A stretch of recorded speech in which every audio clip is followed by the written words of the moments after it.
प्रेम से वृंदावन बिहारी लाल की जाये। उत्तान पादस्य सुरति सुरचिस्तयो सुरुचि प्रेयसी पत्युर्णीतरा यत्सुतो ध्रुवा। कल की कथा में आप सभी श्रवण कर रहे थे कि राजा परीक्षित को सम्यक ऋषि का श्राप मिला कि आज के 7वें दिन तक्षक नाग आपको डसेगा और आपकी मृत्यु हो जाएगी। अब जो है राजा परीक्षित उपाय सोचने लग गए, खोजने लग गए कि इससे हमारी मुक्ति कैसे होगी। बड़े बड़े ऋषियों महात्माओं ने बताया कि श्रीमद् भागवत महापुराण ही एक ऐसा संसाधन है जिसको सप्ताह अगर श्रवण कर लिया जाए तो जीव की मुक्ति हो जा सकती है। बस तुरंत जो है राजा परीक्षित ने व्रत लिया और गंगा के पवित्र तट पर यजमान बनकर के राजा परीक्षित बैठ गए और महर्षि सुखदेव जी के पुत्र, महर्षि वेदव्यास के पुत्र सुखदेव जी महाराज राजा परीक्षित को कथा श्रवण कराने के लिए व्यास गद्दी पर आकर विराजमान हुए। बहुत तरह की कथाएं कल चर्चाएं हुई। आगे उन्हीं के वंश में एक उत्तानपाद नाम के राजा हुए और उस उत्तानपाद नाम के राजा की 2 पत्नियां थी। एक का नाम था सुनीति और दूसरे का नाम था सुरुचि। सुरुचि जो थी वो राजा उत्तानपाद के बहुत प्रिय पत्नी में से थी। सुनीति को उतना मान सम्मान राजघराने में नहीं मिलता था। सुनीति के पुत्र वे ध्रुव जी महाराज और सुरुचि के पुत्र वे उत्तम कुमार। एक दिन की बात है, ये ध्रुव जी महाराज अपने राजा के गोद में बैठे हुए थे। इधर से सुरुचि गई और अपने पतिदेव के गोद में बैठे हुए उस बालक के हाथ को पकड़ ली और पिता के गोद से नीचे खींच दी और तपसाद्य पुरुषम तस्यैवानुग्रहेण में गर्भे त्वं साध्यात्मानं यदेच्छसि निपासनम्। सुरुचि बड़ा कठोर थी।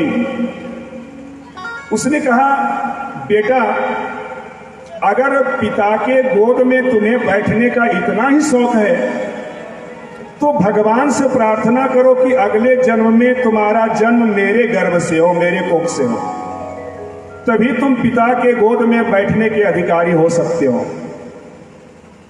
अब बेटा ध्रुव को बड़ा ग्लानि हुई। वो अपने ही पिता के गोद में बैठे हुए थे, कोई गैर नहीं थे। लेकिन सुरुचि जो थी वो सौतेली मां थी। उसने ध्रुव जी महाराज को पिता की गोद से नीचे उतार दिया और यह भी कह दिया कि अगर पिता के गोद में बैठने का उतना ही शौक है तो भगवान से प्रार्थना करो कि अगला जन्म जो है मेरे कोख से तुम्हारा हो। अब ध्रुव जी महाराज रोते बिलखते अपनी मां के पास चले गए। मां और मां के पास जाने के बाद उन्होंने कहा कि मां मंगतम तात परे सुसंस्था भुंक्ते जनो यत परदो खतस्तः। कि हे मां, आज मेरी मां ने, मेरी सौतेली मां ने मुझे बहुत अपमानित किया। मैं अपने ही पिता के गोद में बैठा हुआ था लेकिन उन्होंने मुझे गोद से नीचे उतार दिया और इस तरह की कटु वाणी मुझसे बोली। लेकिन देखिए कितनी नीतिज्ञ थी। उन्होंने कहा कि बेटा तुम्हारी मां ठीक ही बोली, भगवान से तुम प्रार्थना करो कि अगले जन्म में तुम्हारा जन्म जो है सुरुचि के कोख से हो, तभी तुम पिता के गोद में बैठने के लायक हो सकते हो। इसलिए तुम्हें भगवान से ये प्रार्थना करनी चाहिए। आराधया भोक्षजपाद पदमं, हे बेटा तुम परम पिता परमेश्वर की आराधना करो, उनकी जब कृपा हो जाएगी तो तुम्हें सब कुछ मिल जाएगा। ध्रुव जी महाराज बस मां का आदेश मिलना था। 5 वर्ष की अवस्था में ध्रुव जी महाराज घर से निकल गए और जंगल में तपस्या करने के लिए चल दिए। लेकिन बीच में ही नारद जी मिल गए। नारद जी ने कहा, बालक तुम कहां जा रहे हो? नादुनाप्यमामणं ते सम्मानं वापि पुत्रका लक्ष्याम कुमारस्य सक्तस्य क्रीडनादिषु, कि हे बेटा तुम्हारी आयु तो अभी खाने और खेलने के लायक है, तुम तपस्या करने जा रहे हो, ये बड़ा ही कठिन मार्ग है। जंगल में तपस्या करना कोई आसान चीज नहीं है। ध्रुव जी महाराज ने कहा, क्यों?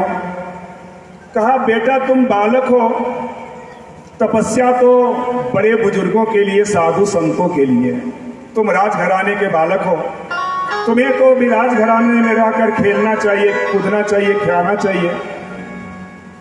दूसरा कहा कि बड़े बड़े महात्मा इस वन में हजारों हजार वर्षों तक तपस्या किए, फिर भी भगवान का दर्शन नहीं हुआ, उसकी मनोकामना पूर्ण नहीं हुई। जिसके भाग्य में जो लिखा होता है वह तो मिलता ही है। कहने का भाव यह है कि नारद जी परीक्षा ले रहे थे ध्रुव जी का कि वास्तव में इसकी जो प्रतिज्ञा है वो दृढ़ है या नहीं, कि यह सिर्फ खेलने के लिए जंगल जा रहा है। ध्रुव जी के बहुत समझाने के बाद भी उन्होंने कहा कि हे देवर्षि नारद जी, आपका उद्देश्य, आपका कथन तो दूध के जैसा है, लेकिन मेरी सौतेली माता के दुर्वचन जो है वो बाण से भी बढ़कर है, जो मेरे हृदय में हमेशा चुभता रहता है। आपने तो बहुत अच्छा विचार दिया कि अभी राजघराने में, राजमहल में रहने, खाने, खेलने के लायक तुम्हारी आयु है, तुम तपस्या नहीं कर सकते हो। लेकिन तत्तात गच्छ भद्रम ते यमुनायास्तटं शुचे पुण्यम मधुवनम यत्र सानिध्यम नित्यदाहरे। बहुत समझाया बुझाया नारद जी ने, फिर भी ध्रुव जी महाराज अपने विचार से, अपनी प्रतिज्ञा से, अपने संकल्प से जरा सा भी नहीं टले। नारद जी ने देख लिया कि यह बालक मानने वाला नहीं है। तब जो है नारद जी ने कहा कि हे बेटा, तुम यमुना के किनारे एक मधुवन नाम का जंगल है, तुम वहीं पे चले जाओ और मैं एक मंत्र दे देता हूं, तुम उसी मंत्र का जाप करो। परमपिता परमेश्वर की अगर असीम कृपा हुई तुम्हारे ऊपर तो भगवान का दर्शन तुम्हें मिल जाएगा। नारद जी ने एक मंत्र दे दिया, ओम नमो भगवते वासुदेवाय। बस ये महामंत्र, द्वादशाक्षर मंत्र नारद जी ने दे दिया ध्रुव जी महाराज को।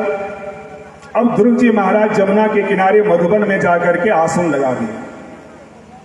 अब ऐसा आसन लगाए ध्रुव जी महाराज कि पहले महीने में ध्रुव जी ने मात्र 3-3 दिन में, प्रतिदिन नहीं, 3-3 दिन के बाद एक दिन सिर्फ बैर खाकर रहने लग गए। लेकिन भगवान प्रसन्न नहीं हुए, भगवान ने दर्शन नहीं दिया। पुनः उससे भी बढ़कर दूसरे महीने में ध्रुव जी ने 6-6 महीने में सिर्फ पत्ता खाना शुरू किया। 6 महीने तक उपवास करने के बाद एक दिन सिर्फ पत्ता खाते थे। उस पर भी भगवान प्रसन्न नहीं हुए। फिर ध्रुव जी ने उससे अधिक कठिन तपस्या करना प्रारंभ कर दिया तीसरी बार। क्या? तो तीसरी बार में 9 महीने के अंतराल में जल पीना शुरू कर दिया। 9 महीने तक बिना आहार का बिना जल का कठिन तपस्या करना प्रारंभ कर दिया ध्रुव जी महाराज ने। 9 महीने के बाद सिर्फ जल पीते थे, पानी, उस पर भी